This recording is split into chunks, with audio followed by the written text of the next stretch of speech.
Here's another example. Here's a student learning plan. Now, this is one that we give to students and we say, okay, we want you to be able to, from a personalized perspective, be self-discovering. Think about what it is you're learning about yourself.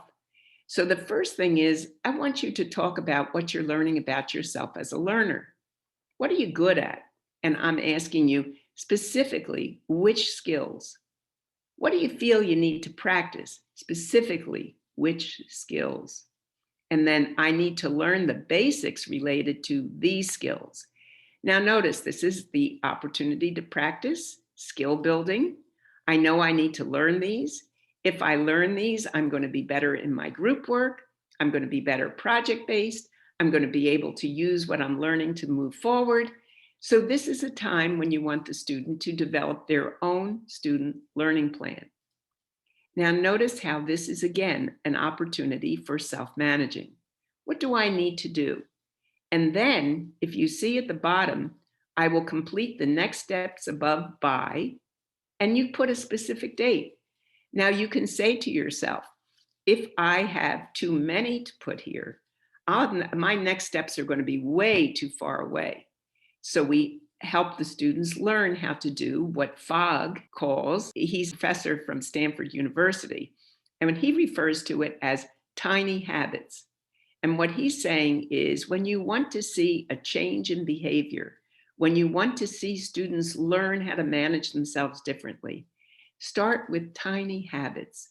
When you have a goal that is too big, what happens is you don't really get it done because it's so large. It kind of might remind you of those New Year's Eve goals that you make, that the next 2 weeks, you're like, I'm going to do these exercises every day. Absolutely. And within 2 weeks, it's like, well, maybe not today. And within a month, it's, well, maybe not so much. And before you know it, it's too big, it's too large, and it's gotten mixed into all the other things that you do in your life. So you begin to say, if I made a tiny goal, just a tiny one. So suppose I said, instead of saying, I don't know, I'm going to exercise every day, I say, I am going to walk 1,000 steps every day. You notice how many people on their Apple Watches are doing that. Like, oh, I'll just do this many steps. This is how many I need. So you're then paying attention to something that you feel is doable, and you're going to start slow and small, and you're going to build it, and you're going to then find that you're making it more of a habit. I think we know this instructionally. Many of us have used, for example, sustained silent writing or sustained silent reading. And what we know is we start reading, and we only have the students doing silent reading for maybe 3 minutes, because we're trying to get them to screen out distractions, maintain a focus, and stay at reading.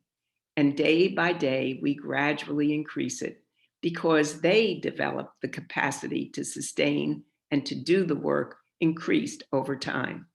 So when you're doing something like a student learning plan, have the students start small, make the targets small, doable, actionable, and then sign off on it to ensure that they're actually getting ready for example, an assessment.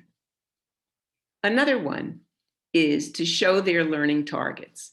And again, here what we've done is we've given learning strategy options. So it's another variation on the one where we had the students saying, got it, developing, and the teacher gives them some strategies. Now in this, we're giving them strategies and we're asking them, which of these do you want to use? Which of these will help you most? And then we always give number 3 in the first, number 4 in the second, my own strategy.